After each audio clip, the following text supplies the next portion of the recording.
Hi guys, welcome to my new blog. আমি তোমাদের কাকুলি। কেমন আছো সবাই?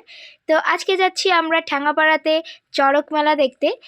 আর এখানে আছে ভাগনা, দিদি, আমরা তিনজনেই যাচ্ছি।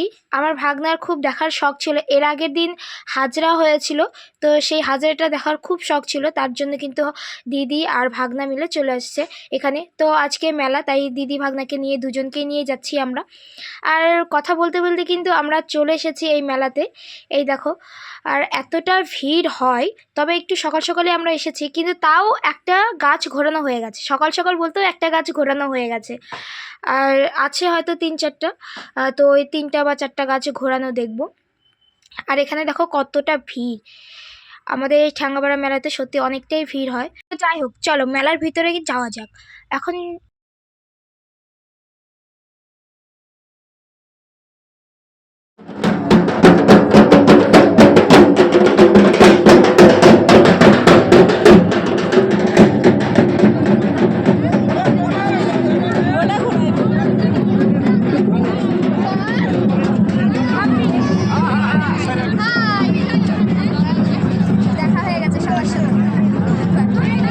এখন আরেকটা চড়ক গাছ ঘোরাবে, তো চলো তোমাদেরকে দেখাই কিভাবে চড়ক গাছ ঘোরায়। আর এরকম তো অনেক জায়গাতেই হয়। তো তোমরা কে কে এই চৈত্র মাসের চড়ক মেলা দেখো অবশ্যই কমেন্টে জানাবে। এই দেখো কিভাবে ঘুরছে।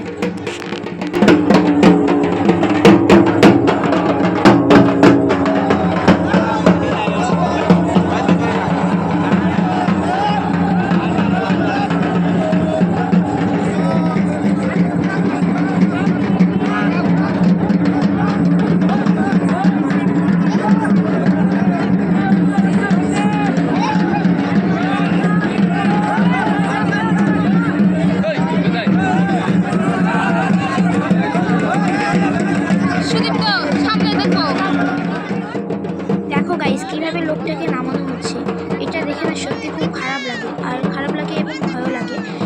যাই হোক, এই লোকটাকে আমি প্রণাম করে চলে এলাম এখানে চড়ক গাছকে প্রণাম করার জন্য। তারপরে কিন্তু আমরা চড়ক গাছকে এই যে প্রণাম করে নিলাম।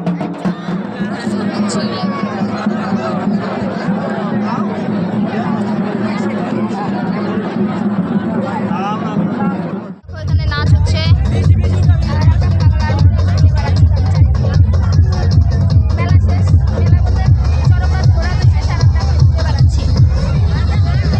আর এখানে যে সন্ন্যাসীগুলো সব নাচ করছে।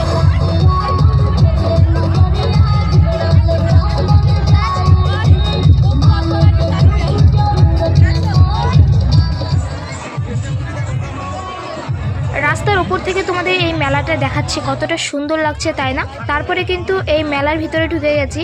এই যে দেখো, এই সাইডে দোকানগুলো রয়েছে, খেলনার দোকান, অনেক জিনিসপত্রের দোকান রয়েছে, তবে ছোট ছোট জিনিস রয়েছে, অতটাও যে এক ভরাফুরা মেলা তাও নয়। যেটুকু মেলা রয়েছে সেটুকুই আমাদের কাছে অনেক। এরপর ভাগনাকে কিছু খেলনা কিনে দিই এবং খাওয়া দাওয়া করে